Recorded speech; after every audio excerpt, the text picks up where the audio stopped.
learn about one new topic that is called levels of management. देखो बच्चों, levels of management क्या होता है, जिसमें हम क्या कर रहे हैं। सबसे पहले हम देखते हैं मैनेजमेंट क्या है।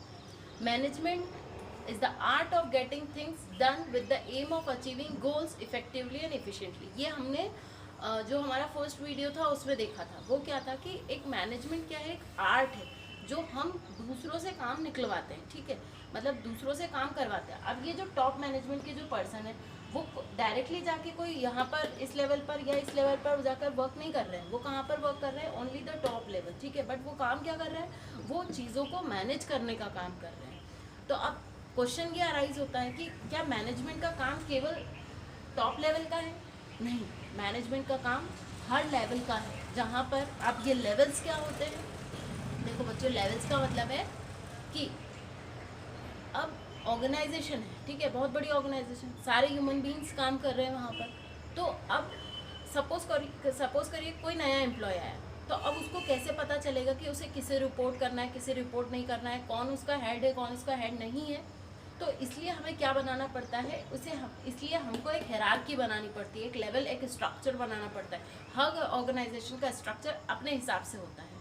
ठीक है, 3 level, 4 level, 5 level, it depends organization to organization. But mainly क्या होता है, मेनली ये केवल 3 लेवल्स ही होते हैं। ठीक है, अब ये लेवल्स बनाए क्यों जाते हैं, ताकि हम क्या करें, एक लेवल को मतलब उस चीज़ के लिए हम रिस्पॉन्सिबिलिटी दे सकें। ठीक है, हम वर्क को डिवाइड करते हैं, अथॉरिटी डिवाइड करते हैं, रिस्पॉन्सिबिलिटीज़ डिवाइड करते हैं। वो कैसे करते हैं, वो हम आगे इन के जो वीडियोज़ होंगे उसमें मैं पूरा डिटेल इसका समझाऊंगी आप लोगों को क्या है ये।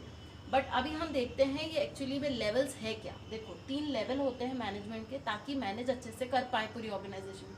टॉप लेवल, मिडिल लेवल है, सुपरवाइजरी लेवल। ठीक है, अब इसको लोअर लेवल नहीं बोला जाता है। लोअर लेवल क्या है, इनके नीचे आता है लोअर लेवल। ठीक है, मतलब लोअर लेवल के हेड कौन होते हैं, सुपरवाइजर्स होते हैं। ठीक है, वो केवल डायरेक्टली किन लोगों से लिंक्ड होते हैं, ये लोअर पर्सनस को कौन लीड करता है, कौन कंट्रोल करता है, कौन लीडरशिप करता है, कौन मोटिवेशन देता है, सुपरवाइजर लेवल। ठीक है स्टूडेंट, तो ये कंफ्यूज नहीं होना है आपको। अब टॉप लेवल को और किस किस नाम से जाना जाता है, top level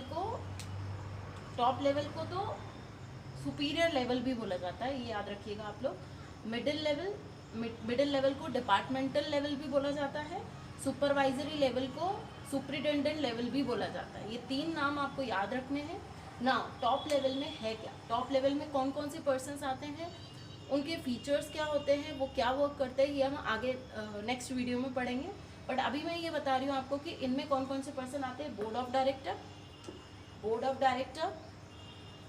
chief executive officer, chief financial officer, chief operating officer, general manager and president. ये सारे पर्सन कहाँ आते हैं, टॉप लेवल के अंदर आते हैं। ठीक है, इनका काम इन लोगों को लीड करना है, इन लोगों को काम प्रोवाइड करना है, इन लोगों को फंड प्रोवाइड करना है, रिसोर्सेज प्रोवाइड करवाना है, और काम कैसे करना है वो मैनेज करने का काम किनका है, इनका है। पॉलिसीज़ बनाना, स्ट्रैटेजीज बनाना, वो हम आगे देखेंगे। ठीक है बच्चों, अब मिडिल लेवल, ठीक है, जिसे हमने एक और नाम से क्या बोला है, डिपार्टमेंटल लेवल। ठीक है, अब इसमें क्या आता है, as a name specified departmental level, मतलब डिपार्टमेंट के हेड्स आते होंगे।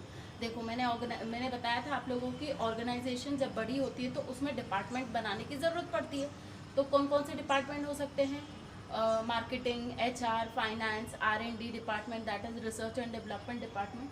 तो उन लोगों को लीड करने के लिए हम ये डिपार्टमेंट्स बनाते हैं। क्या है, production manager, sales manager, marketing manager, executive manager, divisional manager, departmental head, ये सब क्या है, ये मिडिल लेवल के अंदर आते हैं।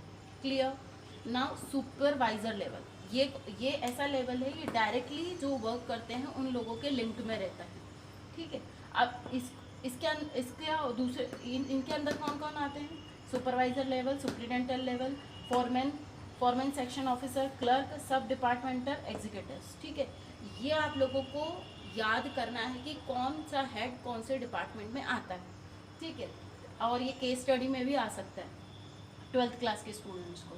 नाउ अब ये अथॉरिटी और रिस्पॉन्सिबिलिटी क्या होता है, सॉरी, अथॉरिटी एंड अकाउंटेबिलिटी क्या होता है। अब अथॉरिटी जो एरो बना है वो टॉप टू डाउन जाती है, क्यों, क्योंकि ये हेड।